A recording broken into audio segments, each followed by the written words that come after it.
this and not straight.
Hello, and welcome to Gamers for Peace, the Thelema Circle. Your bi-weekly admin meeting community figuring out what's going on in the world of Gamers for Peace. Town hall. Town Hall, the behind-the-scenes look.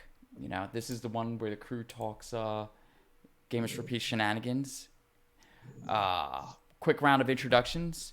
I'll start off. I'm Sincerely V, Veterans for Peace digital organizer, Gamers for Peace community member of the FPS team, United States Marine Corps vet, and all around try to be a fun guy.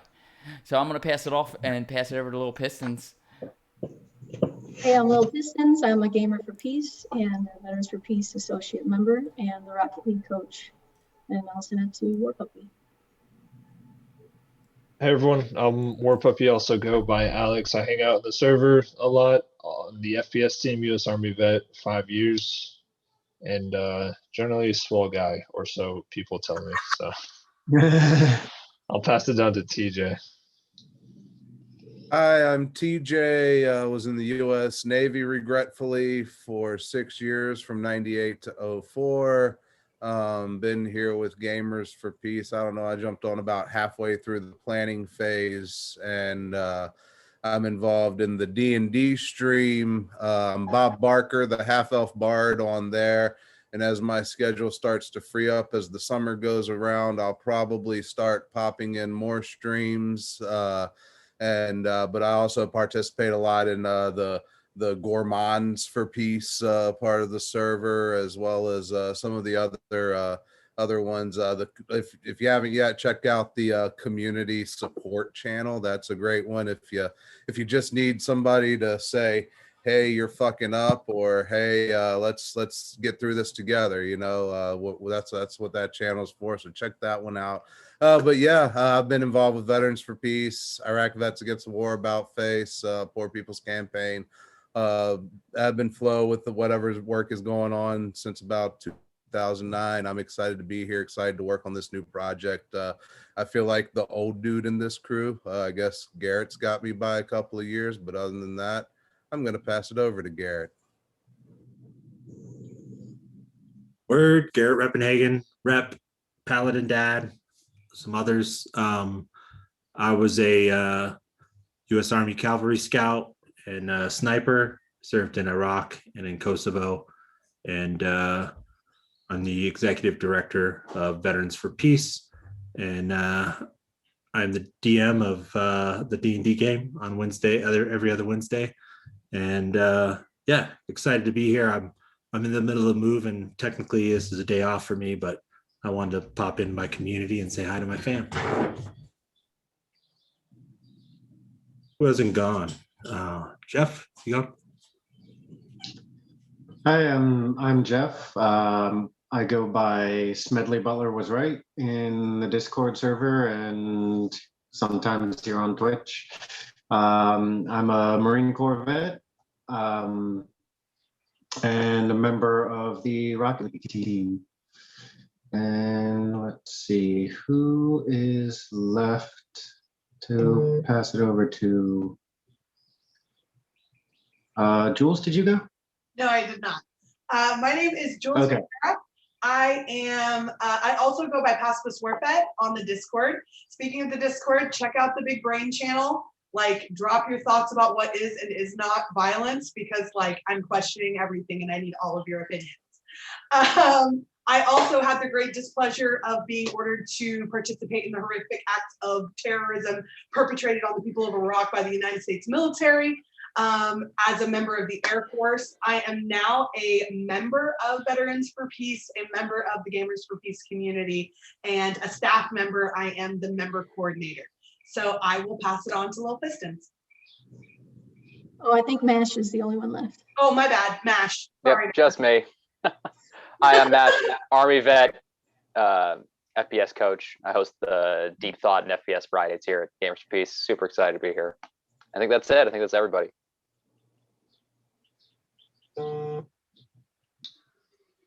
We don't have you, Chris. Might help if I returned my mic Hi. on. There's these things called mute buttons apparently, and a year into the pandemic, I still haven't figured out how they work. So, as you can see down below, our rolling notes are up. Short conversations to have tonight. A couple of things on the agenda. First, an announcement coming from Pacifist War Vet about something she's working on. You want to start us off? I am about to dive. I myself, rep, and some other folks on staff. Oh yes, Chris, and Colleen, and I believe one of our members named Stephanie Siegel are about to embark on a listening project for post 9/11 veterans. We are calling people who have phone numbers in our.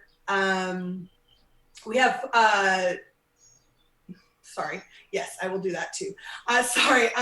We are calling members who have phone numbers in our database. If you do not have a phone number in our database and you would like to participate in this project, you can always email me. I am membership@veteransforpeace.org. Let me know your name and your phone number and I will add you to the list.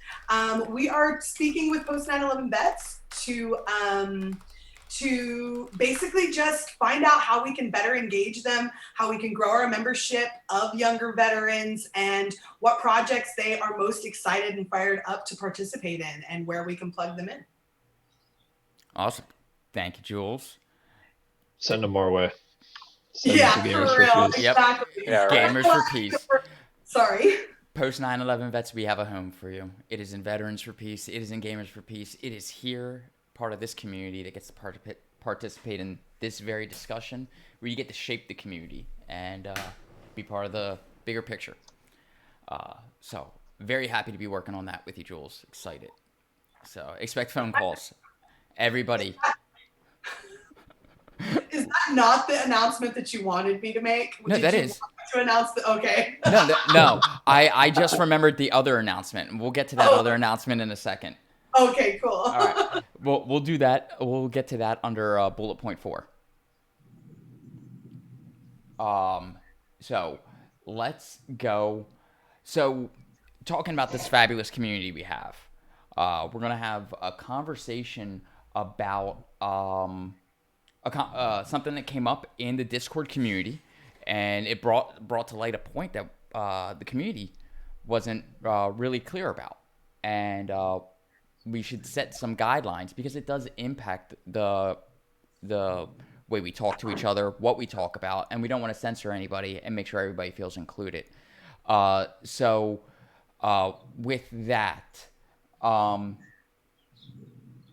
see. We have a 1620 channel moderated mostly by TJ, who seems to be the one that puts a lot of content up in our 1620 channel. 1620 being military time of 420. The content in that channel is in support of ending the war on drugs and advocating for medicinal use of substances for veterans that help with PTSD. Studies show and science is demonstrating that cannabis and various other psychedelic or psychotropic substances have been known to help with PTSD and a lot of the mental health issues that people in our community face, and even people outside of our community. In general, people benefit from these substances when used as medicine in responsible methods. And a conversation about other substances came up to discuss that people may have found some sort of relief in their process of healing, in their healing journey. And the conversation of harder drugs being our approach to harder drugs in the channel, the sharing of pics and videos, because we do share media concerning cannabis and psychedelics, the concern about other types of harder substances and the media that we allow or would like to have represented in the channel. Some good points all around were brought up, and we want to have this discussion open air in the community and make sure there's a consensus about what is acceptable and doesn't impact the overall mission of Gamers for Peace and becomes prohibitive. And at the same time, or it doesn't stop us from, or isn't a terms of service violation or any of those things. And at the same time is still inclusive and not making somebody feel like they are censored or unwelcome or that they aren't represented in this community, because we all are part of this fight together. So I want to turn it over to TJ and get his feelings and thoughts and take it from there, TJ. Cool. Yeah. Thank you. And I greatly appreciate making space for this conversation.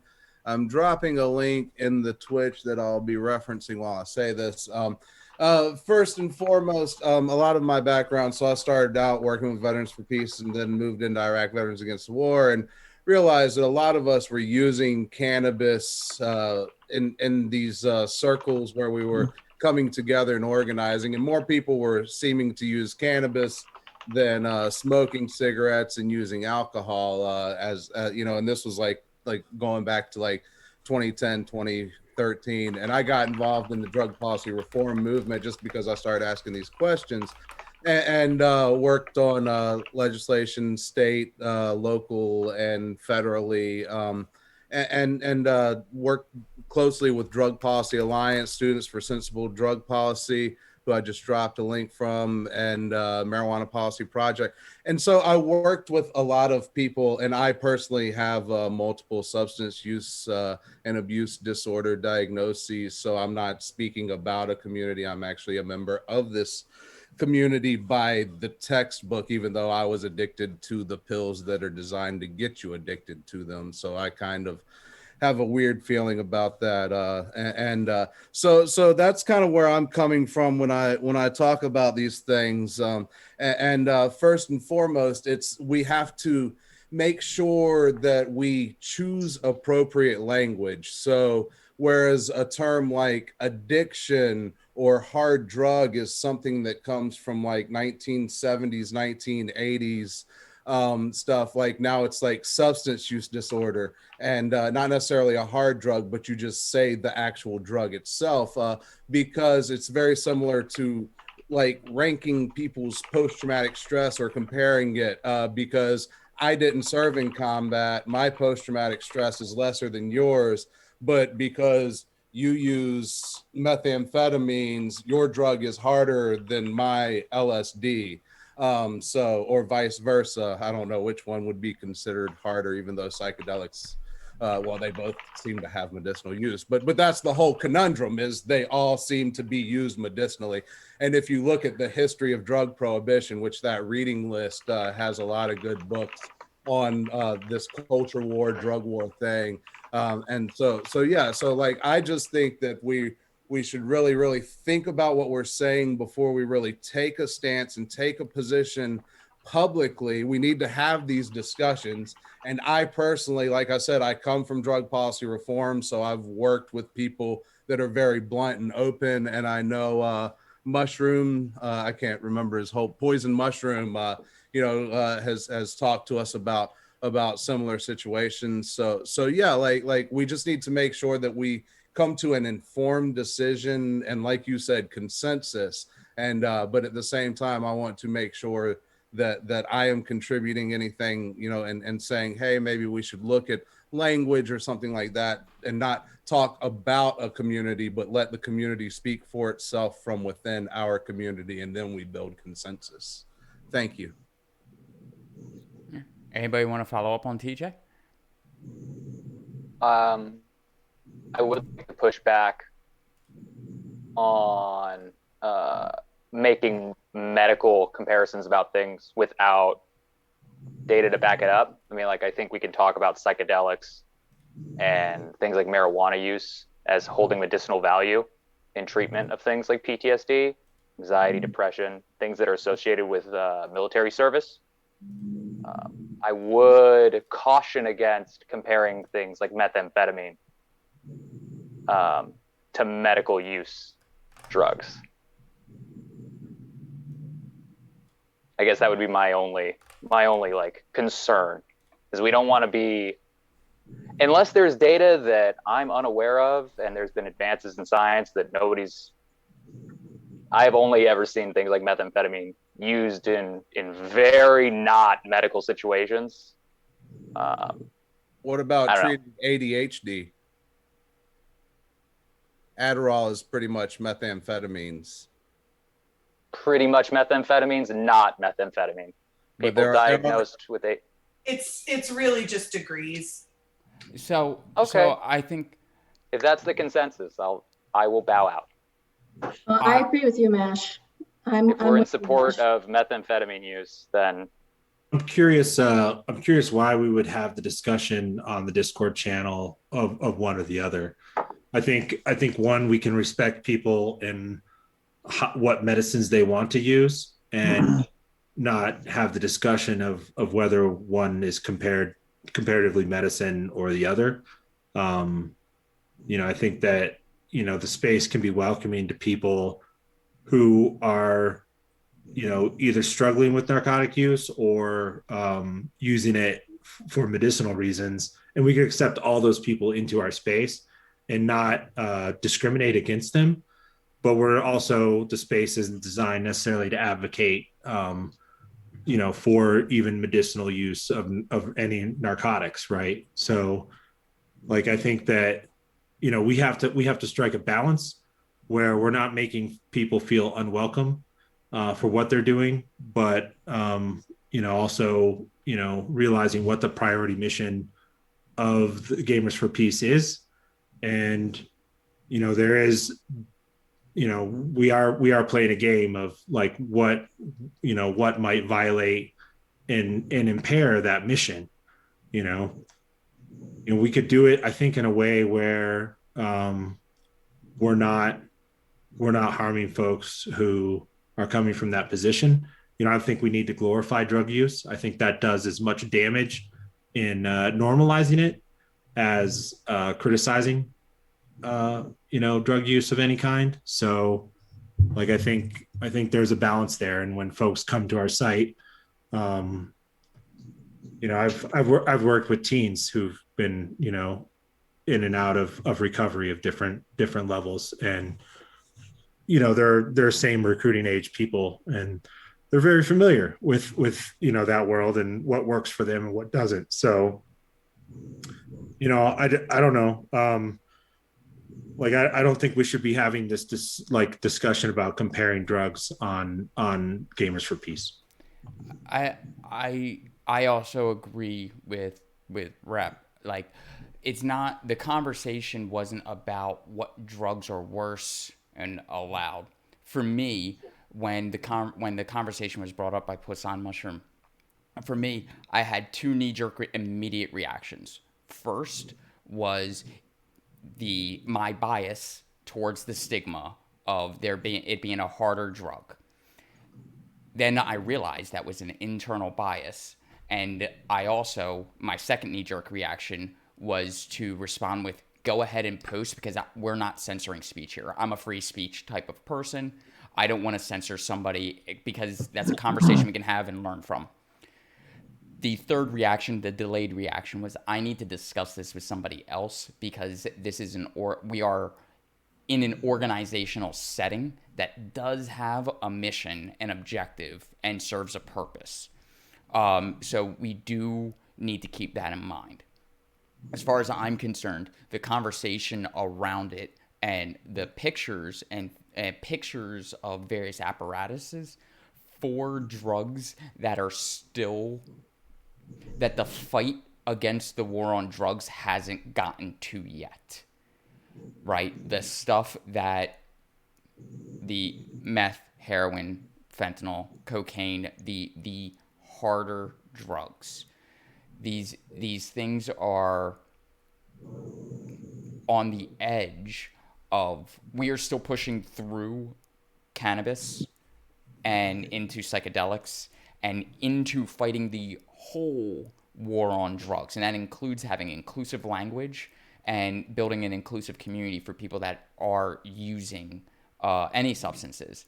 But at the same time, we cannot lose sight of where we're at in the current reality and what would shut us down or get us in trouble or prohibit maybe a parent from letting a child join the Discord because there's a harder channel on there, even though it's behind an 18 and up wall.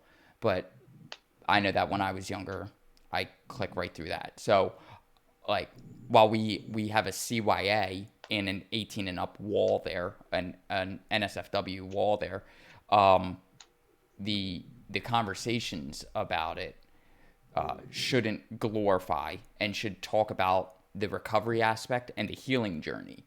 If there's a conversation, and I personally believe that while we may not refer to things as harder drugs, the commonly thought of harder drugs images and media pertaining to that seems to cross a boundary that would get us in trouble. Looking at the Discord rules and the Twitch rules that War Puppy posted up real quick, they're specifically talking the illegal use of drugs. So if you're in a state that's medicinal marijuana or recreational marijuana, you are fine because you're fine because it's not illegal there. And that is the grounds by which we can do what we do. But as far as I know, and I think someplace it has changed recently, but as far as I know, crystal meth is illegal every place. I think it was Washington or Oregon just like decriminalized everything, which is awesome. I'm here for that battle. Yes. And once it's decriminalized, once things are pulled down or taken away from that illegal side, once there's a legality to doing it at your location, then I think there's a stronger argument to be had that protects the server, protects the organization, and protects all of us also, and the community as a whole. If I can step in for a second, I think with regards to the actual Discord rules for our specific server, there are 3 things that can probably get us in trouble, both morally and legally. Those 3 things are the glorification of use. I think you can discuss drugs without glorifying them. I think, and that's a very fine line that a lot of very active 501c3 nonprofits that are really pushing against the war on drugs have to walk that fine line all the time, and we should kind of take our cue from them. They're able to discuss the benefits, the medicinal benefits, the emotional, spiritual benefits of certain things without glorifying them. And I think that's a distinction that we should also create. Second thing that can get us in trouble is anything associated with distribution, just from a legal standpoint. If people are talking in the server, like, how do I get this? Oh, I can hook you up, like, shoot me a note. We're going to get like smacked down almost immediately. And then the third thing that I can think of is images, specifically because that creates a paper trail of questionable legality that can also get us in trouble. So if we're discussing how to manage this at the Discord Gamers for Peace server level, I think we can be very pro discussion around the positive benefits of some of these drugs without straying into without straying into glorification, distribution, or posting pictures. I think as long as we're supportive of everything that we've been talking about, but we set up those 3 hard boundaries, we should be more or less safe, and we can continue to foster a place where people feel comfortable having these discussions. They feel comfortable knowing that people aren't going to be judging them for their personal use of whatever substances, but then they're also kind of like meeting us halfway by not engaging in any behavior that could get the community itself into trouble. My concern is that if we're trying to get into high school and college spaces, our message is already pretty unpopular, I would say. I mean, there's recruiters in schools, so I would say, we're coming in as already like the bad guy or the outsider. And if we have this type of content that can be screenshotted, I just think it's going to defeat our whole purpose here.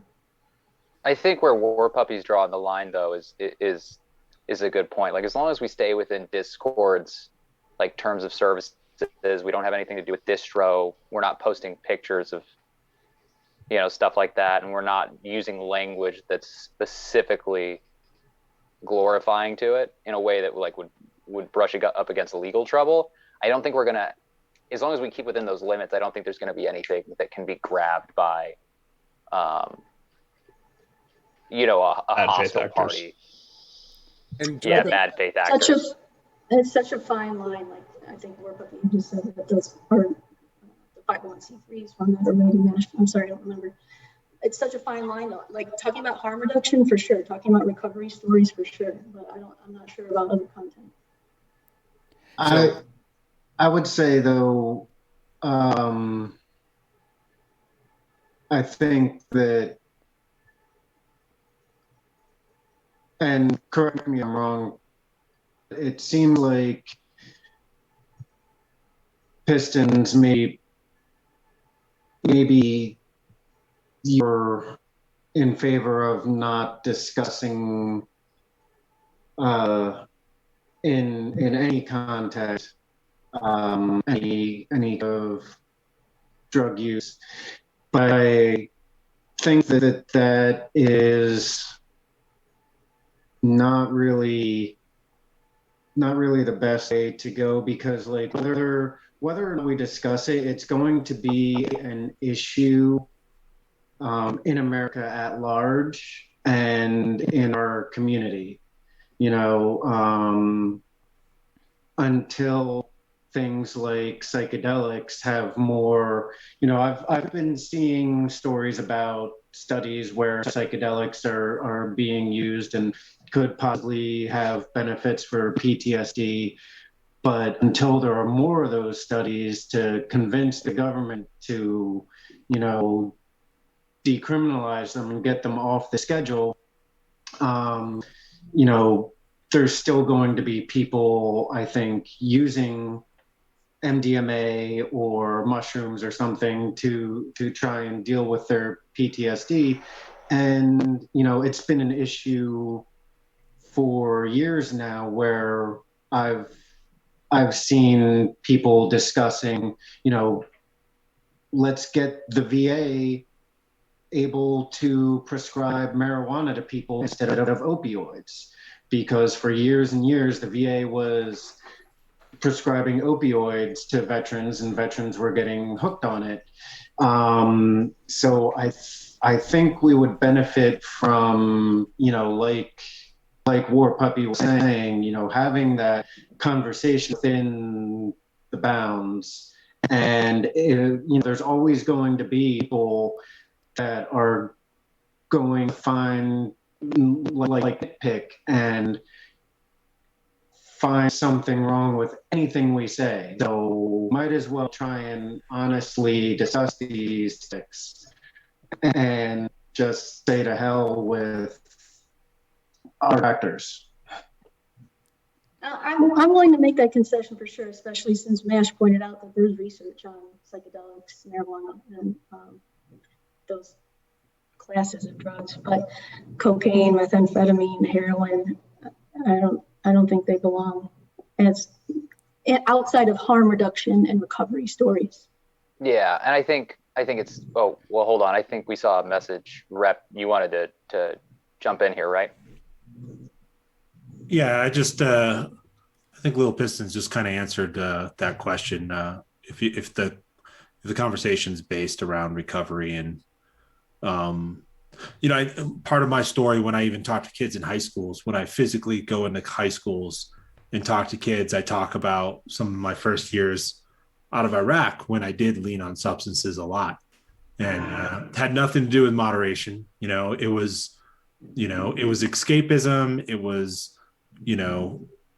was my black space, and I was using it in a very unhealthy way.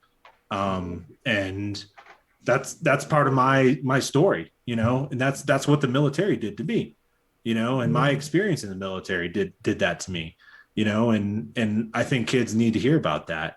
So, but that I think is covered in what Little Pistons was talking about in those recovery stories. So, yeah.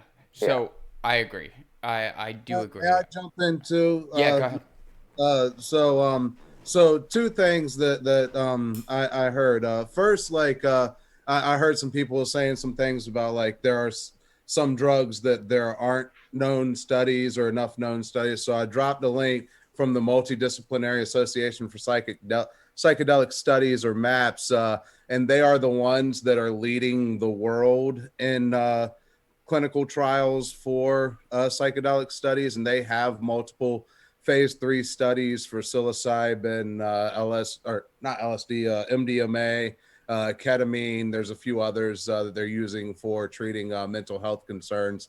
The second thing, which I think also kind of addresses Pistons concerns, like Rep just said, and War Puppy, I really appreciate you kind of bringing up those three things. And I think that's kind of what we discussed going into our D&D stream. Like, hey, we're here for like 2 hours. Can we, at least medicate while we're on screen? What do we agree with? And we basically agreed that if it was legal and didn't violate the terms of Discord server, and I like how you really put that. So I think reaching out to youth is very important. I have worked with youth as well that have had substance abuse problems, and I also go back to thinking about friends of mine that are in LGBTQIA plus communities, and some of the first places they found affirming communities were in Discord servers that addressed the things that were taboo or stigmatized in their own houses. They would get on their iPads or whatever at late at night and go in these servers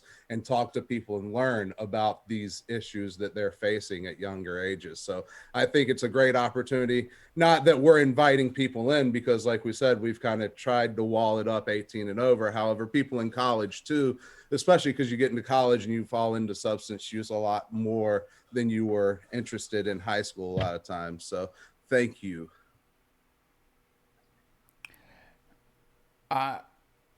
This conversation has been pretty constructive. I think we all understand that there is a place for a conversation about veterans and the relationship of being a veteran and the war on drugs and the war on our medication in various ways. The conversation about drugs as a whole is a hard topic to cover, because it runs a range of reasons and substances and history and law and all of that. So it's really hard to come to a solid consensus. But I think what I'm hearing is that I think the concern is what we don't want to see are celebratory or glorifying images of people with needles in arms, right? Being at a rager and doing lines of blow and talking about it in those terms are not constructive for the mission of fighting the war on drugs, or for talking about the healing and medical properties by which we have been able to pick ourselves up from the devastation we fought about in war. But somebody going, hey, the VA won't give me ADHD meds, and I do a bump of coke in the morning. I do a key bump in the morning because that's what I had to self-medicate with. It gets me to work. It gets me through the day because the VA isn't filling my medications. There's room to have a conversation about that, because it talks about VA and lack of funding. That is a Save Our VA type initiative conversation to have. It talks about the war on drugs and the medications that we need as veterans. There are so many facets in that conversation that can be had, and none of that is glorifying the cocaine or the fentanyl or the opiate replacement that we're using or whatever. And Nail on the head. So. Thank you. I think it's just, I think the concern is we don't want to see people partying. We want the truth about what people are doing. And I think does that sound about right? And is that a consensus for the content? I also think that, serious discussions about when it does become a problem, when it becomes substance abuse is important, because, my own personal bias, I was married to an alcoholic and it was awful, and alcohol has been legal for forever, right? So I think there's a difference between saying this gets me through the day and now and this is now causing me issues in my life. And I think that's an important distinction to make. I think that's a great point, Little Pistons. And fortunately, I know you can hear the dogs in the background. Fortunately, we have a couple mental health professionals in the community already that we have the community support channel, which is another channel that is very similar. There's a potential for crossover in between the medicine we're talking about in the 1620 channel and the reasons people need assistance or the day-to-day struggles that bleed into substance abuse. So I feel like we have a community that can continue to have these conversations and have them in constructive ways.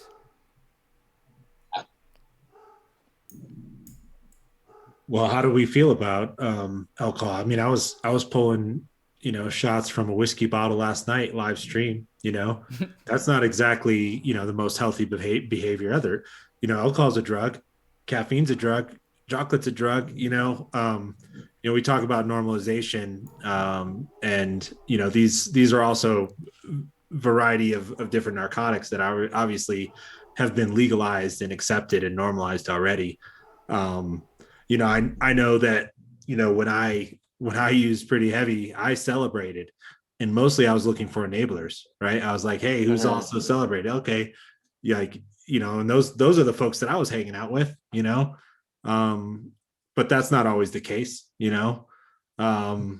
so yeah, I think there has to be a balance between, welcoming and loving our people in our community, recognizing what our mission is, and making sure we're all moving in the right direction simultaneously and as a team, and realizing that we're trying to push borders.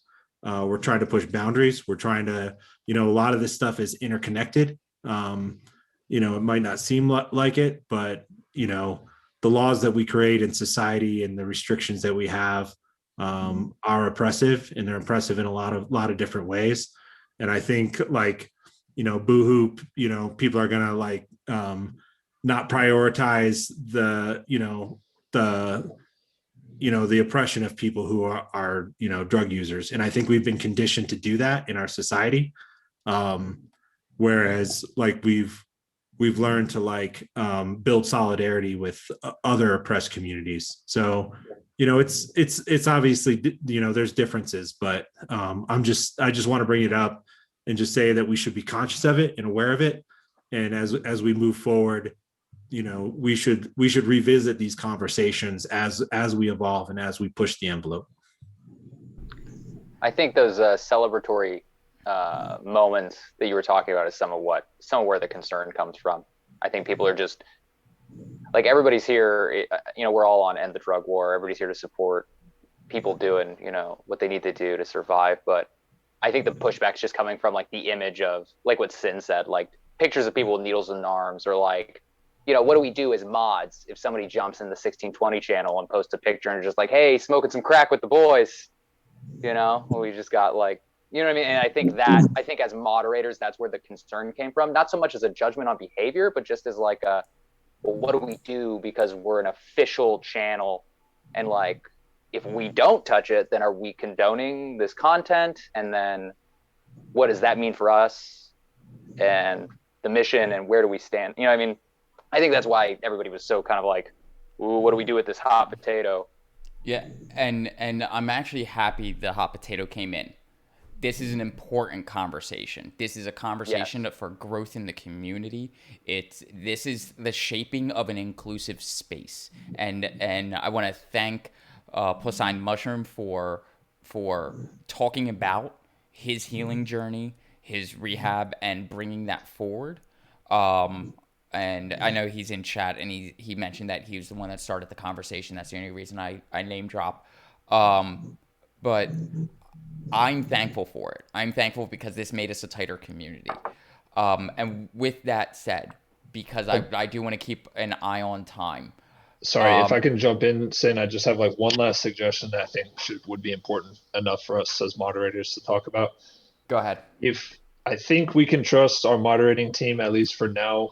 We've all had this discussion. We're having this discussion now. I think we're nuanced enough to be able to handle any situations that come up in the Discord that violate one of the 3 rules that we just discussed about, I would emphasize that if there is any situation where you are iffy about it as an individual moderator, just go ahead and bring it up with the rest of us. And just like we did today with Poisson Mushrooms discussion, we can have just like a very brief discussion for 15, 20 minutes or so, and then come to more or less a consensus of 2 or 3 other moderators, and then execute our action based off that. And we can always handle any individual interactions on the Discord server respectfully without putting people down. And if you do have to remove a post or mute someone or something like that, just have the courtesy of reaching out to them and be like, hey, this is why we're doing this. So I think if that's the last rule we can all generally agree on with the original 3, then we'll be in a solid place. I agree with that as well. So I'm gonna read off what War Puppy has written here as the suggested GFP community rules, so that we can do a quick consensus raise of hands.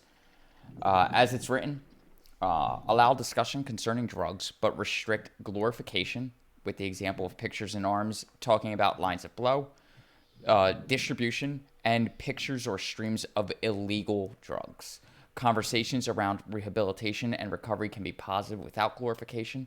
If any moderators have doubts or concerns about taking action in moderating a post in the Discord or in the Twitch, come together with the other mods, ask, and get consensus on action. Is everybody happy with that as our standing point on this topic for moving forward? I would say in the parentheses of the examples, but not limited to pictures of needles and arms. Cool. Sold. And can we get some form of that stickied in the 1620 channel? I also want to confirm, I know TJ in conversation, you mentioned that you tend to be in the 1620 channel a lot, and you volunteer, I think you volunteered to me that you would primarily mod that, take that responsibility. Is that something you still want to commit to? Yeah, if y'all are fine with that, I mean, yeah, I'm willing. I know I pop and I think I'm the one that kind of created that after I think a lot of us on this chat here said, oh yeah, we should have that where we did post memes and yeah, like so yeah, Awesome. so yeah, no, I'm fine with that if y'all are fine with that. Okay. Thumbs up for consensus on the point and TJ modding it. Awesome. Yeah. I just want to make sure, as far as consensus building goes, DJ, you're sure you're comfortable with this? Yeah, I'm fine. Okay. Yeah. What about Poison Mushroom Yeah. in the? Yeah, he confirmed in the chat. Okay. Sounds good. Cool. All right. If everybody is happy with where we're at, I think the community is happy. Okay. Excellent. Moving forward. That was serious business. Can we have fun now? Yeah, this is the fun part. I promise. This is the Also, fun part. I'm like so proud of us. I'm just kidding.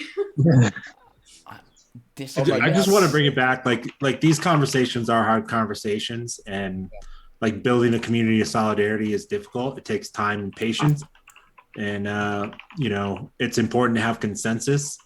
We could make up and down votes, and if we end up with like a 55-45 split, we could make a decision with half of our community not supporting it and creating obstacles and obstruction along the way. So, if you feel like you have issues with a decision, please air them, because they could create problems in the future, and we want to make sure we can work them out as a group, right, as a collective, versus just making a democratic decision on things. So this is really cool. I think I'm really happy with what just happened there. So thanks, y'all. Yeah, and just because we're moving on in the conversation right now, we found consensus this evening. Shoot us a message if you're catching this stream 2 days from now. Shoot one of us a message in Discord, and we can continue to have the conversation. We are a living organization, always growing, moving forward. All right, and per TJ's request, we're moving into the fun stuff. So there's something coming up in the near future. It happens every year for Veterans for Peace. this is the first year Gamers for Peace gets to be part of it. You know what it is? It's convention. Yeah. Convention workshop. You know, we have some spots activities that we can do for the Veterans for Peace community. Plus, we get to participate in the Veterans for Peace larger convention. Some ideas were raised, but I'm gonna hold off on those so that Pacifist War Vet can make the other announcement to let you know kind of what some of the stuff is happening around this. So for the convention, we're talking about the music video contest, right? Just making sure. Yes. Okay, just making sure. Yes. Okay. So at the convention every year, we have a music concert. And so this year, what we decided to do was have a music video contest. And this includes 5 categories of music. It is R&B or country. I know it sounds weird to put them together, but we had to put some things together. Folk or spoken word, pop, rock, and hip hop. Those are our 5 categories. And in those 5 categories, we are giving away $7,500 in cash prizes. All of the tops in those 5 categories get $1,000, and runners up get $500. And all you have to do is write a song or poem on the subject of the climate crisis and the war machine and make a video of it. And that can be anything from you performing live to your cell phone all the way to a music video that is fully produced with graphics and stuff. So all levels of experience are welcome. All levels of experience of songwriting and poetry are welcome as well. Like, we definitely want all of your stuff. And so if you get to be one of the winners, then you will also be performing at the convention. So I am going to drop a link to where to sign up into the chat right now. Yes, there it is. It's very simple. It's bit.ly VFP Climate Contest, in case you lose that. VFP Climate Contest, very simple. And I really hope as many of you sign up as possible. That would be really cool. I know we have some artsy people in the Artists for Peace channel in Discord. I've seen the arts, and I'm excited for this. So the performance is going to be online because the whole convention's online, right? Okay. That's awesome. That is awesome. Thank you for announcing that. Thank you for dropping that link. Very excited for that. And so that turns around and gives you an idea. One of the things that's going to be going on. Paladin Dad, can you tell us a little bit more about the general gist of the VFP convention? Yeah, so the convention historically has been an in-person convention held in a different location every single summer. It's within our bylaws for Veterans for Peace that we hold a business meeting annually. Normally the convention has been kind of constructed around that business meeting that takes place, where members can basically advocate for certain things, and reports from the executive director, me, and the board of directors can kind of be accountable to the rest of the organization. Veterans for Peace is incredibly democratic. Our resolutions, our bylaws, our board of directors are all voted on by the membership, which makes it a really unique organization as far as nonprofits go. About Face kind of originally got modeled after Veterans for Peace. We hold this convention, and normally it's been a great combination of kind of like a family reunion and get shit done sort of event. A lot of celebration for successes that have happened and organizing that has been done, and a focus on organizing towards the future. And last year, because of COVID, we did our first online convention. It was massively successful, one of the best attended conventions we've ever had. Obviously, for accessibility, it's incredible. People don't have to travel, get hotel rooms. They just have to jump in online. So it was well attended this year. We'll have, I expect, another great attendance for the convention, even better than last year. There are a lot of different panels, plenaries, speaking events, and other things that go on during the convention. But we also do workshops, and the workshops are members and other people submit proposals to do workshops, and a workshop committee basically reviews them all and chooses this year 9 of them that will be have slots. And these are organized by members, and I think it'd be really valuable to have a Gamers for Peace workshop. We'll have likely around 400 attendees at the convention. Probably 50 to 100 of them will watch live this particular workshop, and then more will watch it streamed later for content that's available within the workshop, and then or within the convention, and then after the convention. So this is a massive opportunity to share with other dedicated Veterans for Peace members what Gamers for Peace is, what it does, and how they could plug in and get involved. No matter how much outreach we do, we're never going to penetrate and get a hold of every Veterans for Peace member there is through our e-news and newsletters and other things. So sometimes this is a unique opportunity where people who come to the convention and appreciate it every year will see new things and hear about stuff that's been going on in other sectors of Veterans for Peace. So I guess any questions about convention in general? No. What's the dates for convention? August 12th through 15th. I think that's right. I put you on the spot and didn't know the answer myself. The workshops would be on the 13th, I believe, which is a Friday. Yeah, I think that's right. Friday the 13th seems like something that happens. Of course. So Can I ask a question right quick? Go ahead. Yeah. We're talking about this VFP possibly doing a thing. Is that one that is given to us, or do we have to apply for it?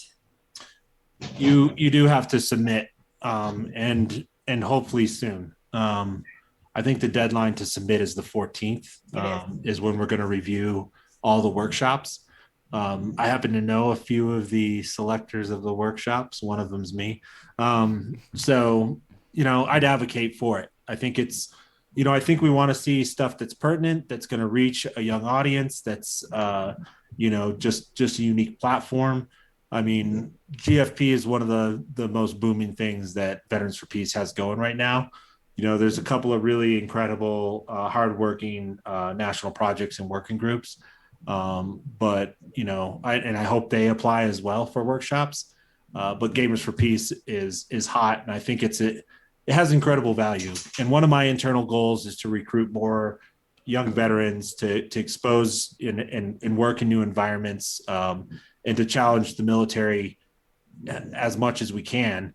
And there's opportunities in Gamers for Peace to do direct action online that is just new, unique, and fresh. That just as the convention is accessible to so many new members, doing direct action online and using these tools to do really good organizing is something that's new, and it's a direction that people are going to be going in, and activist organizations are going to be going in. And we're honestly kind of in the front lines of helping to do that, So I think there's no reason why we shouldn't have a workshop highlighting the work that we're doing. So some ideas that have been floated around. There was an idea to do a D&D stream, one-off D&D stream, and maybe some other streams.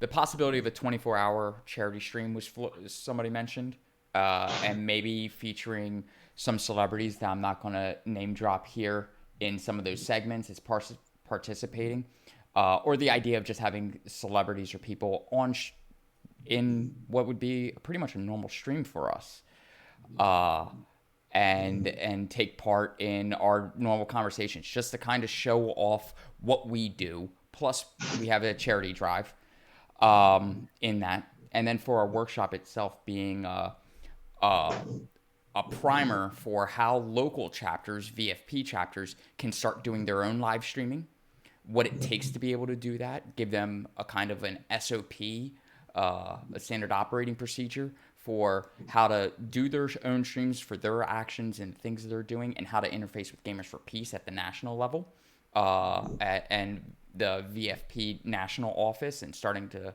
integrate local on-the-ground direct action and our larger Gamers for Peace platform that's really starting to take off.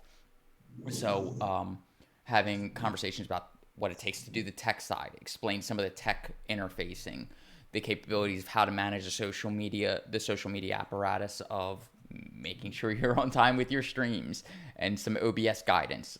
We still have audio issues that we're dealing with, but a lot of this is our own growing experience and learning the lessons, writing them down, standardizing them for ourselves, and turning them around and making them available to the organization Veterans for Peace as a whole to expand that capability. That was an idea that was floated for a workshop. Not sure how anybody feels about that, or if there's some other ideas for workshops.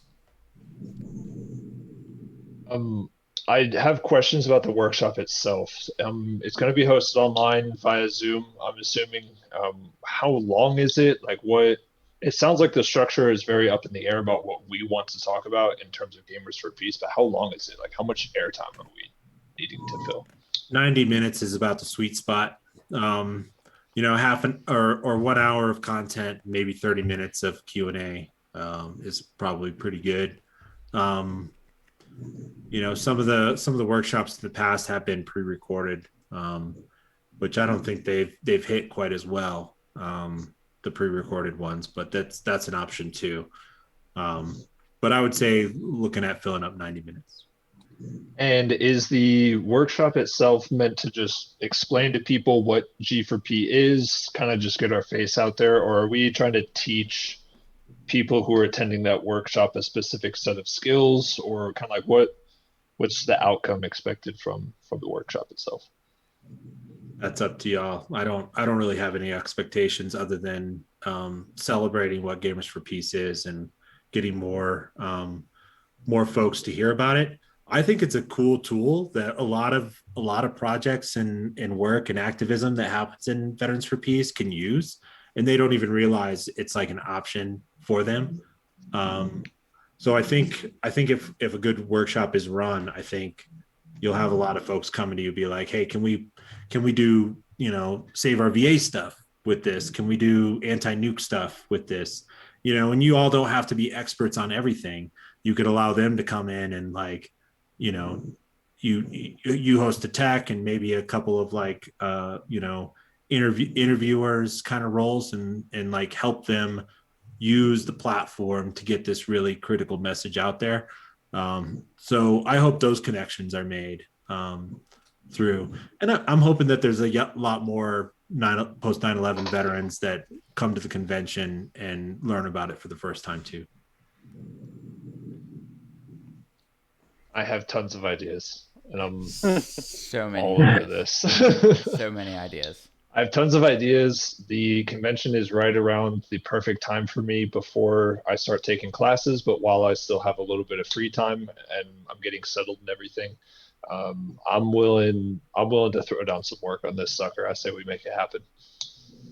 So what I think for me in my head coming into tonight's Thelema Circle meeting, what I was hoping that would come out of here is a couple volunteers, a small GFP committee come together to start putting this together. We have War Puppy volunteering. I just saw Pacifist War Vet's hand go up fast. Oh no. Well, I just wanted to make a point that Go ahead. right now, by the 14th of this month, what we need is for somebody to apply and come up with 150 words describing what it is before we start the actual work on the thing. We need to actually apply to have it be seen, So, okay, thank you. Done. Thank you. I just need whatever format that needs to be in. I'll take it. Just send it my way. Write the proposal. I was about to say, I'll jump in and tell y'all what my availability is right now. I am going offline next week for my wedding anniversary vacation. But then when I'm back, that like I've been saying, like since we started G for Peace, like July, I'm hardcore. This is my baby now. Like this is where I'm going to be. So I can't commit to what Jules just said, but once we get the outline, and I know I've been talking to Chris and you know, direct messages about stuff too. So, but yeah, like once we get the outline and all, like I'm here, whatever y'all want from me, if it's within my capacity, I'll give it to you. All right. So we have TJ and War Puppy volunteering to step on to be in committee, the convention committee for G4P, or the Council of Semi-Elders. I don't know. We'll find another name for us, not the Yeah, Thelema Circle. We'll so- find something else. Somebody find a separate name for this subcult that's starting to form. Do we have? I know this isn't necessarily Go to only. shit posting memes. This isn't necessarily only like this committee isn't. Don't feel like this is only for the people that are on screen right now to be able to step up and volunteer and raise a hand. If somebody in audience, in chat wants to volunteer, that's a community member, takes part in Discord. There are a bunch of people in Discord that are active members that I would like to see get involved more, and I'd like to see some great ideas come from community members that aren't necessarily on the screen. But of course, Little Pistons, Mash, Smedley, you guys are core elements of our group. So it looks like Plus on Mushroom would like to make some suggestions as well. awesome. So Sorry. I was gonna say, what I will do is I will create a new channel in Discord for a convention committee, the Cult of the Skulls, or the Cook Witch Coven, according to Metagame Gate. So, and Pusan Mushroom, I will include you in that role so that you can see that channel, and you guys can start discussing things and put together that 150 character application, 150 word application, and form something. If anybody outside of those people that have volunteered wants to join, shoot a message to a mod or an admin or somebody you see on screen right now, and we can make that happen. Give you those permissions as well. Okay. The Chestnut Cook. Sorry. Go ahead. I just wanted to volunteer to, if I can get access to like recordings of our streams, I would love to put together like a short video of clips from stuff that we do on Twitch to like show as a part of the thing, if I can. Like a trailer, that would be cool. Yeah, I think that would be really cool. That would be amazing. It'd be Cool. amazing. All right. So we will make that channel and make a role and create the Chestnut Cook Witch Coven, Cult of the Skulls will be the name of that. Before I forget this shit. Oh. All right.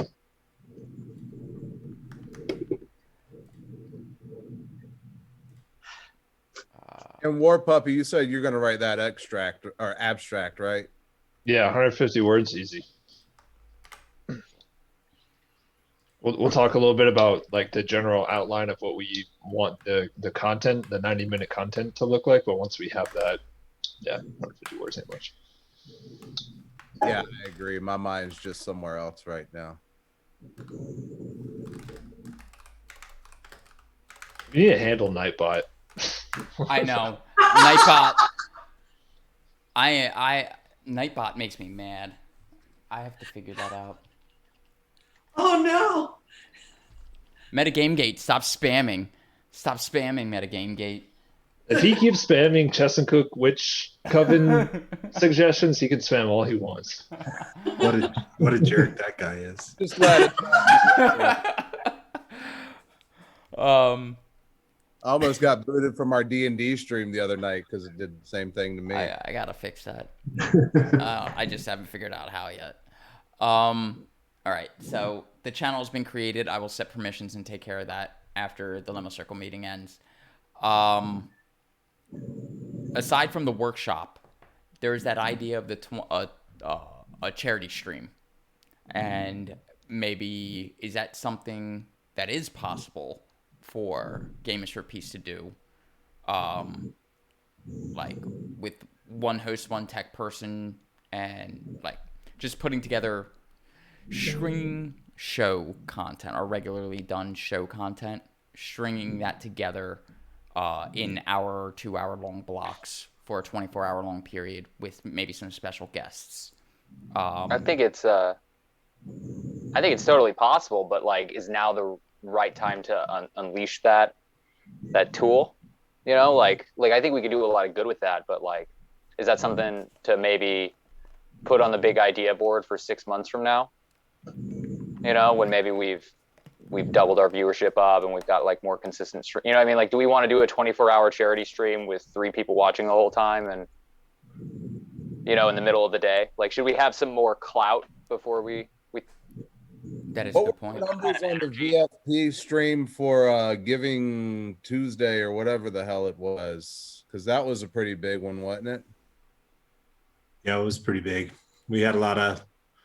We had Tom Morello. We had you know, some amazing artists playing a concert on Giving Tuesday, and that was really successful. yeah. I mean, Giving Tuesday is not till like November. So I was just asking, kind of make a comparison because that was pre-Twitch days. Like we only had like Facebook, Twitter, and now we have Twitch, which I think is more used than a lot of the other platforms by younger people. I don't know. I'm old. Well, you know, if we get one of these celebrities involved, they will share it and people will come. That would be the differentiator for sure. Yeah. You know, like our fuck war stuff. You know, we got about 2,000 you know, likes on Twitter, and 1,500 came from Tom Morello retweeting it. So you know, like so that's a difference maker, and I think we'll get flooded in if we got something like that together.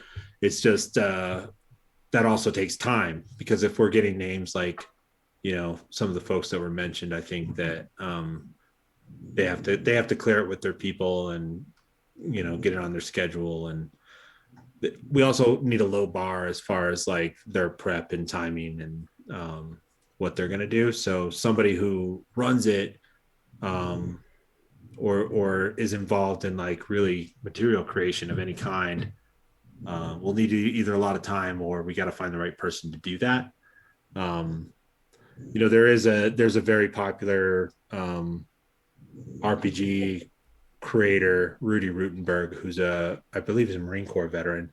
I talked to him before about doing some sort of like Veterans Day like gaming thing. He might run it, and then we could get different celebrities to just play, which is like a low bar thing, you know. And we could have a bunch of celebrities doing it, retweeting it, you know, sharing on Instagram and other things that would drive people to come and check it out. Yeah, I don't know. And if you're thinking about something other than like a D&D game type thing, you know, I think that's pretty easy. Like some folks like that would just come on and shoot the shit and talk about something, and you know, we could get them on a special ad slam or something like that. And I think, you know, some of those folks would really, really enjoy doing something like that. Maybe, I don't know. I think we could fill the content for sure. You know, a one-shot D&D campaign is 4 or 5 hours of content by itself. For if we're trying to fill a 24-hour stream, do a couple hours of ad slam, a couple hours of this, some interviews, bring on the other people from VFP. A little bit of Sea of Thieves, some Among Us. Our current Sea of Thieves like game time is stretching into like 4 or 5 hours per session, so I feel like we could easily turn that into why don't I just ask Tom Morello what games he plays, and we fit it to something that he's comfortable and worth, you know, that he enjoys playing, and maybe some of his friends too. Yeah. Just So, I'm pretty sure that everybody actively trying not to swoon on camera. If I Poison anywhere near Mushroom. this and I don't get on the same game as Tom Morello, I don't know what I'm gonna do. I'll freak out. Poison Mushroom just brought up Chelsea Manning does streaming. Oh yeah. That actually leads into another question. Political figures on stream. AOC does streaming. Mm-hmm. Is that something we can even support as a nonprofit? Yeah, I mean, if it, it's not listed as campaigning, but it's issue-based stuff, then we can do it. Ilhan Omar probably has the best platform out there for peace, the Pathways to Peace, which not only, is against current war and trying to stop current war, but is actually a way to prevent future war, which there's no other politician out there, in my opinion, that has something like that other than like Just Transition that has, consequential stuff that could stop, war from happening in the future. But like folks like that, like Ilhan Omar and AOC played Among Us together and streamed it. Like, I think that's something that we can totally do. Would it be cheating to like pre-record some stuff just in case? Nope. There's no if we were doing a 24-hour charity stream, there is zero reason that we can't have an hour or two pre-recorded stuff to throw in there during it. I mean, technically, I guess it is cheating because the whole point is 24-hour live streaming. But I think people are going to forgive a 6-month-old live streaming channel that is putting together a 24. Like by the time this comes around, we'll be about 6 months old as Gamers for Peace. I would commentary over videos. Like we could just have watch exactly. We're sitting here watching ourselves do our streams and like, oh shit, I said that. I like the idea of a 24-hour live stream, 24-hour thing, also because members that are attending the convention in downtime between workshops it is schedule agnostic because anybody can hop into the live stream and catch us that didn't know about it or they just found out about it because they're coming from our workshop, and then 2 of our Gamers for Peace members are live streaming so they can go directly to it and watch and see what we actually do every single day. We put together a stream almost every day. Are we discussing doing the 24-hour live stream concurrent with the national convention? Is that what I'm hearing? That was a concept. It's not necessary. That's why I'm bringing it up and leaving it up. I was going to put it into the Cult of Skulls purview to further discuss and flesh out. I just want to bring this up as an idea around convention time or during convention. Just keep in mind that all of us who are on staff are going to be very, very busy during that time. That's all. Yes, I'm aware. That's why I'm bringing it up to the community. Okay. I would personally push back against doing it at the same time as the convention. I feel like that is a heavy lift for both staff and community participants. But I'm 100% on board with the 24-hour stream if we can get like some heavy muscle, like celebrity muscle behind it. But I do want to echo Mash's stuff. If we can't get like the wide reach in terms of audience size, then that's going to be not a lot of juice for the squeeze. So my suggestions are we don't do it during the convention, but we do find like a way that we can synchronize a lot of people towards it, and that we can also use that as kind of just a marketing move for the community itself, for the channel itself. So what if you did it on Kellogg Brienne Day? On what? Kellogg Brand Day? Kellogg Brienne. All right. So deep cut. So August 27th, a few years after the ceasefire, World War I, an American and a French dude got together and created the Kellogg Brienne Pact, and it's a treaty that the U.S. signed, and many, many, many, many countries have signed that makes war not a policy for change, and it's basically a peace pact, right? That is still live today, but nobody follows it. We're still obliged by this treaty that we don't follow, and many countries do. And the American was Kellogg, and the French dude's last name was Briand. So it's called Kellogg Briand Day, and it's celebrated in Veterans for Peace, but not very many other places. And I've been trying to figure out how we can elevate this day into more of a consciousness in America, and maybe we do something then. It's August 27th, so it's same month as convention, but there's enough of a gap where staff can catch our breath and we can focus on something new. But yeah, that's a suggestion.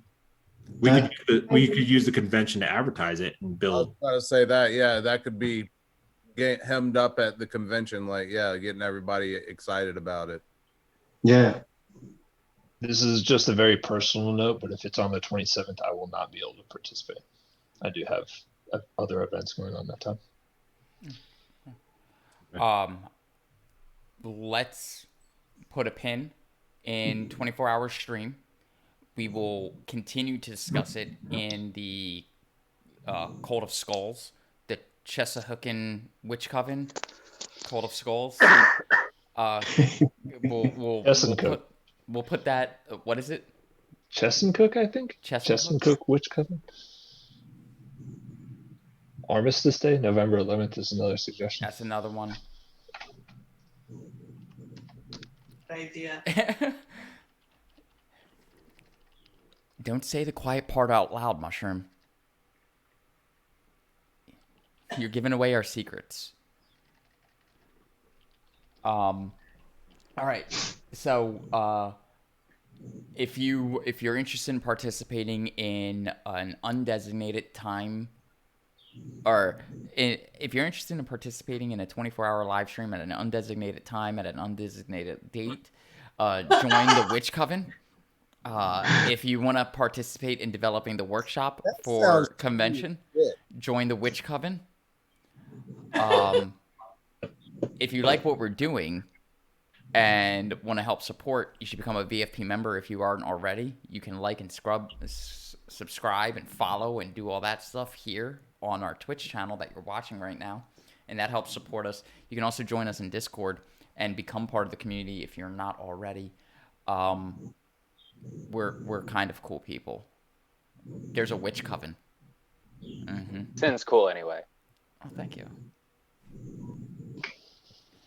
We have Jesus, we have Cthulhu, we've got everybody. Person. We have Philosophabot and Neon Jesus joining us this evening. Yeah, congratulations on becoming beatified, Mash. Thank you.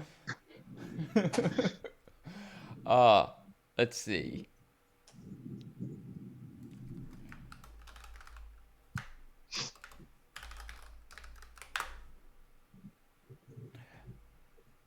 Let's see here. What do we have next? Okay, so that was the stuff I had on agenda. There was some more puppy suggestions. I am looking at the time at 9:30.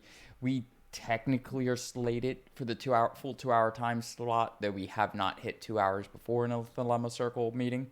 And we don't necessarily have to start now. I will leave it open to the floor for any other suggestions to discuss or questions, comments, concerns, and all that good stuff. I also leave that open to chat, our wonderful 11 viewers that are the core of our community and why we do this. So War Puppy had said that you wanted to do a member highlight show. Is that still something that you're wanting to do anytime soon? It is I'm sorry. I know it's something we do want to support. Mash and I had discussed it, and I think a few of us had discussed it in the last circle meeting. I think we're just very conscious of people's bandwidth right now. I would definitely love to see if we can take currently existing content, like possibly the Valheim stream, and slot people in as their availability is without making it like a full-blown extra show.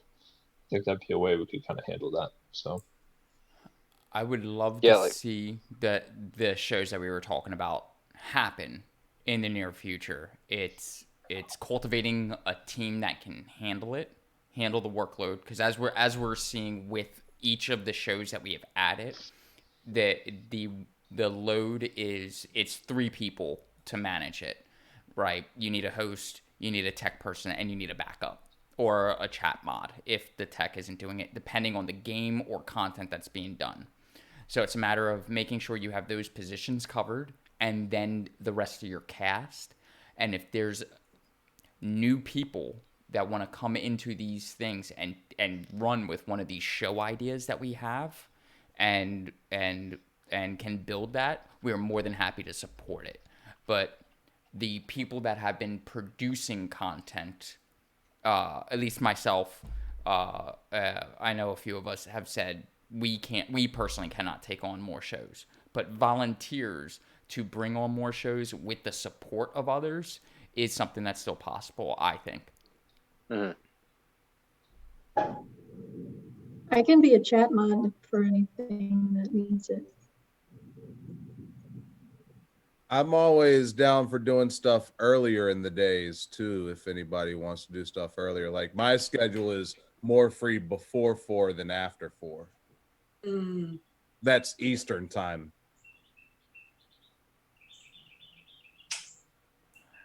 Looks like Poisson wants to do a stream too. He works from home. So get in our streamers channel on Discord and make a suggestion, man. What? He streamed with us for the Memorial Day stream. Yep. Mm-hmm. And so does Hostel Gato has also started hopping on streams with us. He was on Memorial Day and partakes in the Valheim stream. So we're starting to increase our stable of streamers. So we can keep this going, but that also doesn't mean necessarily that we have to rush out the door to produce new content right now. We're still perfecting our content and want to make sure that we can support everything that's coming up. We have some great ideas. What's that? We're only 3 months live, so yeah, it's a marathon. Yep. Yeah. We are here for the longevity of Gamers for Peace. Veterans for Peace has been around since 85, 86, 85, 86 is, never mind. And before that, there's Vietnam Veterans Against War. And so there's a long-standing history of Veterans for Peace sticking around and not being a flash in the pan, and Gamers for Peace isn't going to go the same way. We want to make sure that we want to prevent burnout, encourage work-life balance, a healthy lifestyle of being an activist, right? Yeah, activism and advocacy and the passion behind it can easily create a culture of burning people out, and we don't want to see that. We want to make sure that people are happy, healthy, and community members first before they have to worry about being content creators. I think that's important for everybody to keep in mind. But yes, to come back to your question, Jules, we absolutely do want to do around VFP as a stream is on our board. There's the Vietnam veterans and getting them to discuss their stuff. There's the news around VFP show that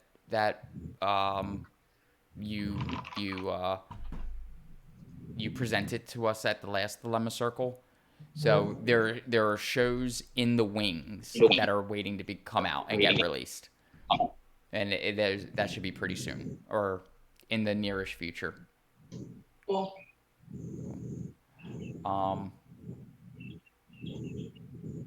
Let's see. I see on here that there's talking about content for Pride. I think if we're going to do that, we probably need to get on it. Let's have a conversation about Pride Month. It's Pride Month. Happy Pride Month, everybody. Right. To our queer LGBTQIA, the alphabet army out there, we love you. We support you. We are you. Many of us. So we want to give a home and a community and make sure we uplift those voices. Jules, you've been talking about some stuff recently, have you not? Do you want to talk a little bit about that right now? Yeah, I just want to say I would love for us to do some Pride stuff. But I also want us to just be very intentional and thoughtful about it, because I think that a lot of people are very aware that every corporation has a rainbow logo right now, and that it is very not meaningful. And so that was the reason why I was asking about the member highlight show, because one of the ways that you can make sure that you're creating meaningful content is to speak to queer members of our community and let them tell their stories. And so I was just thinking that might be a good way. Now, we don't necessarily need to create a new show to do that. We could invite queer members to our streams, even if they are playing the game. We could let them tell stories while y'all are playing, something like that, you know? I think that's a great idea. I personally am in support of that idea. Open the floor up to everybody else. I think it'd be nice if folks can talk about their struggles within organizing. You know, we often project outward at the world at large and all the problems that people have navigating the world and whatever, you know, opposition or unfriendliness they encounter in the world at large, but they're also encountering the same problems within the organizations and the communities that they're supposed to be having solidarity with. So acknowledging some of these problems within our own organizations and our own activism, and like facing those face on and dealing with those and you know, learning and growing, I think is really important. So we should offer that opportunity as well, I think, if we're going to be honest about any sort of like pride activities during Pride Month. Yeah.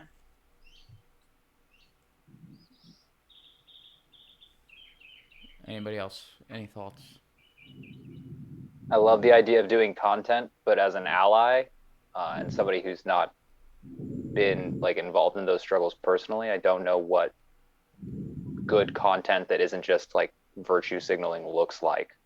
So like I know that like as an ally, I would definitely need help to construct like a healthy, like positive conversation or whatever. Like what a good pride stream looks like, I don't know, because I don't know what it feels like to be supported during Pride Month, right? Like I don't know what I don't know what's like a good example, because my only experience with Pride Month has been corporate rainbow logos and virtue signaling.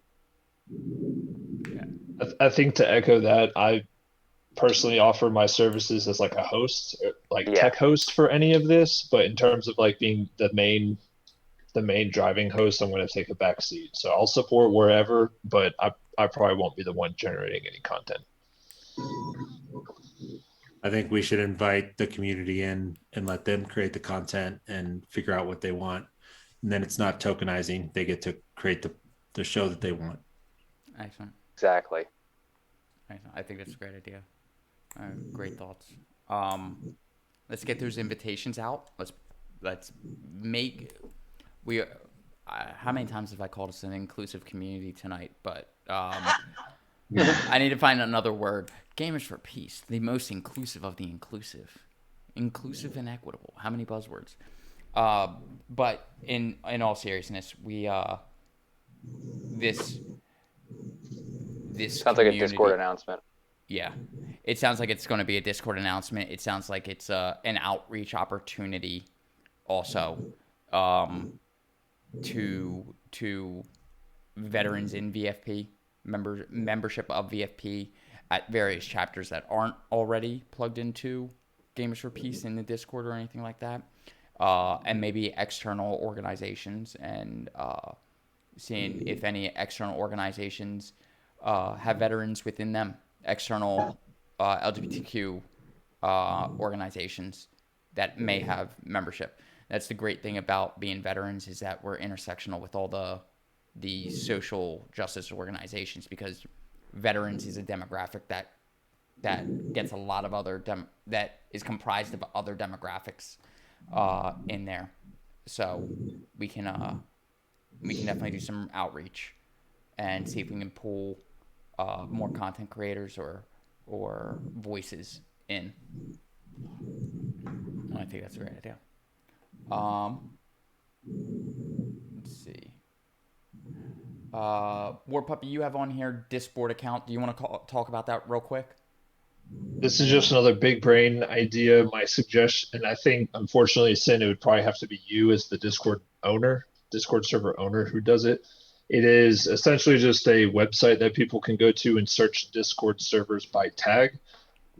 A lot of servers use it as a way to build membership. I'm just throwing that out there as a possible way to gain exposure for the server.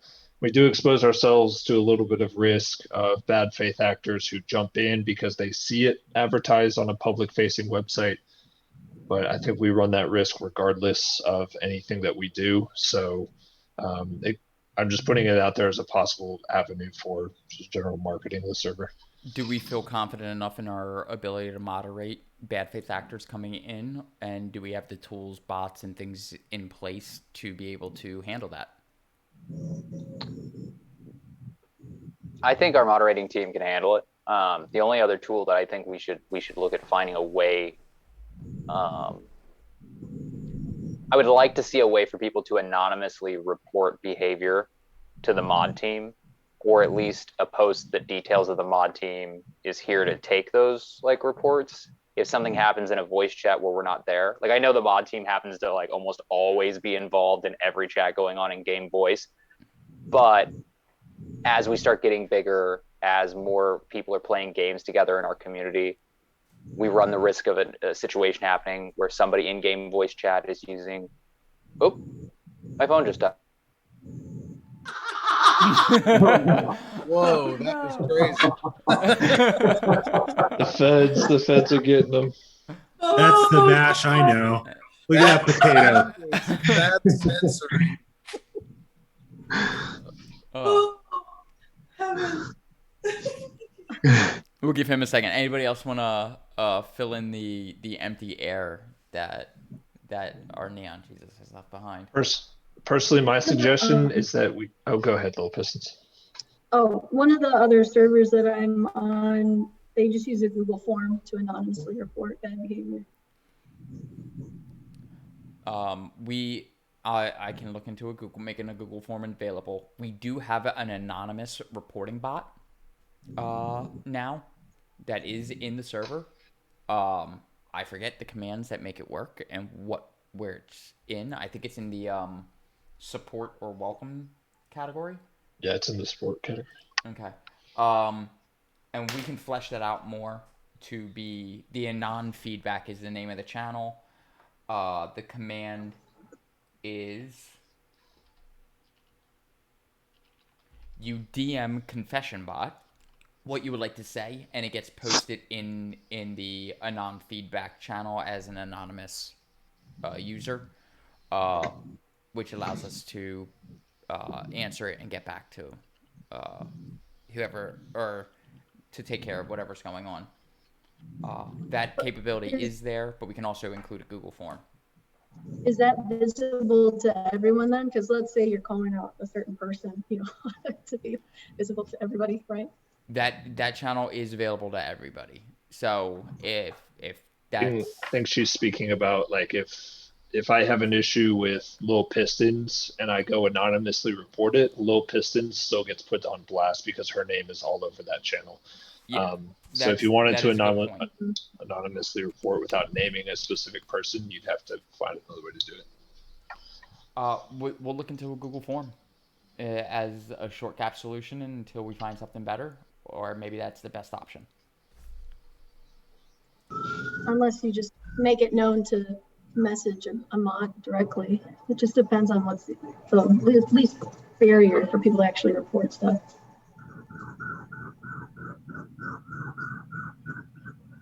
Okay. Trying to imagine a scenario where somebody's upset at Little Pistons. I can't imagine it. I can't imagine it where someone just called me out to my face. Little Pistons, you are far too nice. I need you to like get some salt on you and start throwing some shade. Oh my God. Looks like Mash is coming back in, but he's on the silent Yeah, side. sorry. Okay. No, yeah, sorry. My phone died. I was using that as a webcam. I should have a webcam as of tomorrow. Ooh. I can stop dealing with this. But I don't know how far the conversation got, but I guess my thought was just we need a way to do reports in case in-game voice chat, things where mods aren't physically present, something happens that needs to be addressed, ableist language, bigotry, or even just interpersonal conflict. Like we need to be able to moderate and like deal with that stuff. And people need at least it needs to be posted somewhere that like, hey, contact the mod team if you have an issue. Little Piston suggested a Google form. We're going to look into that as an anonymous way of submitting, and then we can also pin a message in the feedback channels or in one of the channels for community members to message a mod, just like you were talking about. I think we will add that. I will add that to my personal agenda of looking into a solution for anonymous feedback or anonymous reporting of some sort, and make sure that's taken care of in the next couple days. But aside from an anonymous reporting method, do we have consensus that we're ready to start advertising the Discord server on Discord and in some of these other more public-facing places? I see thumbs up. Aye. Aye. All right. And is there anybody coming? Anybody disagree in chat? Leave it open for the remaining chat. Jules gave us 10 thumbs up. All right. So I think that means that yes, we're going to go through. We'll look into Discord and creating an account and getting us published. Once I get to that, we will figure out what needs to go on there, how to best advertise, and what keywords we want, and all that good stuff. We will A/B test and do all the marketing. Where's my marketing professionals? Like in the community. Marketers go market. I'm your Marxisting professional. When are you? Nash knows I get marketing brain all the time, so. TJ, when are you getting in deep I thought? have a degree in public relations, so I can kind of help out with that, but it's technically not marketing when you talk to people in PR and marketing. Fair. Then I definitely like having our I really like having the community put together the words and language that goes out and advertises. The more community is part of the advertising, the more it shapes the community and the response that we're going to get, in my personal feel. So I don't want the thought to be that I'm as sincerely the one that has to do all the advertising or things like that. This is community effort. And who you bring in is representative of yourself, and that's your way of shaping the community. So it's important, and we want to make sure that we're doing it to being inclusive and equitable. So you can invite people to join the Witch Coven and the Skull Cult. Old man TJ yells at clouds. Yes. Old man TJ yells at. When are you coming on Sea of Thieves, Deep Thought Galactic, and Deep Thought Because Abyss? I thought this board was a misspelling when I first saw it on the agenda tonight. So TJ yells at clouds. Nice. All right. So with that, we even went through the extra suggestions. Is there anything that I am missing? I'll put a quick plug. We don't have to make a discussion about it, but I very much do enjoy like creating relationships with the other servers and everything like that. I've been doing some work that I think has had some positive feedback with some just creating crossover between some other communities that think along the same lines as we do. So if you have any suggestions for that, please just DM me directly on the Discord. I'd love to just get our name out there more and more. So then we can talk about it, any success out of that in future Thelema Circles. Awesome. I don't think we need to spend any more time discussing that. Just shoot me a DM. Yeah, that sounds good. I'd like to put something on the agenda for next meeting that I'm going to be at. It won't be next week because I'll be out of town. But So whatever the following week is, I think that's our D&D. The next meeting would be June 17th, and the following one is July 1st. So because we're canceling that other week, huh? We're every other week. The Thelema Okay. Circle's every other week. Yeah, well, the July 1st one, then I want to drop this bird in your ear. Road trip outreach. I've actually already talked to you about this, Chris, but I'm leaving from Norfolk, Virginia, basically the coast, to go out to Albuquerque. And if anybody wants to road trip along the way, like, we can discuss that and do like VFP, GFP outreach, because basically we'll be driving. St. Louis will be like right in the middle of the trip, I think. It's a great idea. And there's a lot of states in between that the military recruits from very heavily because of the poverty rates. I think it's a brilliant idea, and we'll flesh that more out as by the time we come around to that July 1st conversation. I like having that on there. I'm gonna just plug one last thing. We have the Gamers for Peace Community Game Night Sunday. It will also be on June 6th. It will also be our first giveaway drawing.